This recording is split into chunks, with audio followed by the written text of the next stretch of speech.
The scene starts with Margaret finally giving in and accepting Andrew's proposal, literally. The next day, the two of them board a plane headed to Alaska. During the flight, Andrew reveals that he knows everything about her, like FBI level 10. Now she's got just 4 days to learn everything about him. Curious, she asks him a few questions and realizes he really does know it all, which is both cute and slightly terrifying. As soon as the plane lands, Andrew spots his mom and grandma, the iconic Gammy, and introduces Margaret as his fiancée. Little did they know, the real circus was just getting started. On the way into town, Margaret notices that everything has the name Paxton. Paxton Convenience Store, Paxton Florist, even the diner has a Paxton Special Burger. When she asks about it, Gammy explains that Andrew is just too modest to say that his family is basically the Kardashians of Alaska. Instead of going to a hotel, the mom cancels their reservation, because of course, and decides Margaret will stay with them in the mansion. Yes, not just a house, a full-on mansion with a capital M. When they arrive, there's a welcome party waiting. Margaret meets Andrew's dad, Joe, who immediately throws shade. "Isn't this the boss you used to hate, Andrew?" Without missing a beat, Andrew drops the bomb. "We're engaged." The family goes into full wedding mode, champagne, hugs, and even a forced kiss. When asked to prove their love with a kiss, they fake it, but Margaret feels something. After the technical kiss moment, they're taken to Andrew's childhood room, where Gammy, always excited, gives them the magical fertility blanket. Don't ask. Andrew sleeps on the floor.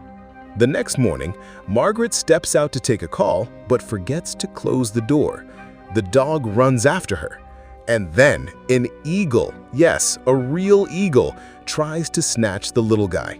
In a heroic moment, Margaret throws her phone at the bird to save the dog. The eagle flies away with the phone. Now that's dedication. Personally, I wouldn't throw my phone, but save a dog, absolutely. Later, Andrew shows up and says his mom and Gammy have plans with Margaret. The plan?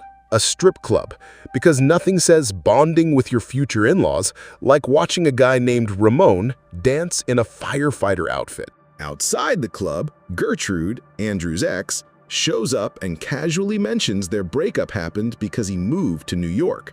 Margaret starts wondering if she's messing up this guy's life. Later, back at the house, they find Andrew destroying an old kayak by the lake. Inside, Margaret overhears his parents arguing about him. She feels for him. That night, she and Andrew open up about their childhoods and end up laughing together. One of the most heartfelt scenes in the movie, honestly. The next morning, Grace and Joe burst into the room like it's a reality show and announce that the wedding is happening the next day on the family's ranch.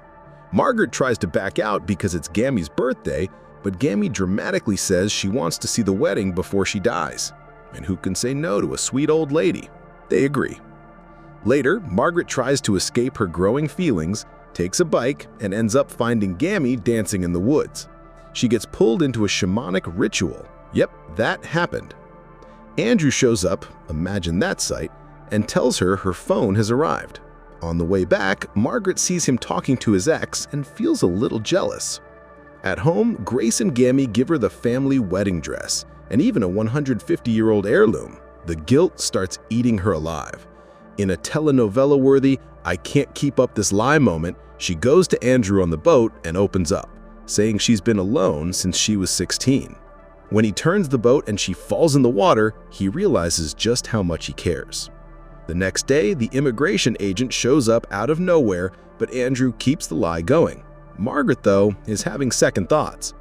Then comes the moment. In the middle of the ceremony, Margaret stops everything, turns around, and confesses the truth. That she forced Andrew into this, that she fell for him, and she can't keep lying. She walks out, leaving everyone in shock. Gammy fakes a heart attack, of course, to make everyone rush to the airport. Then she just stands up and forces the pilot to turn around and stop Margaret from leaving. But it's too late. Margaret's already taken off. Cut to New York. She's packing all alone. Until Andrew shows up, naturally. He says he hates her, but also loves her. The big confession moment. They kiss and decide to be together, for real this time. They even go to the immigration office where the agent starts a hilarious interrogation and they fail miserably. But now it's for love. Fun fact, during filming, Betty White, Gammy, actually improvised most of her scenes.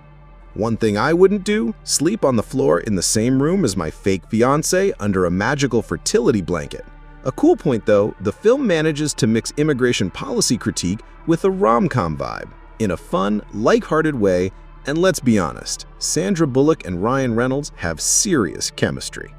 Now, tell me in the comments, do you think Andrew would have fallen for Margaret without the fake marriage setup? I don't think so. But now, I'll leave you with this amazing video, and before you go, don't forget to like, subscribe, and hit that notification bell to support the channel. See you next time. And I gotta tell you, it was perfect.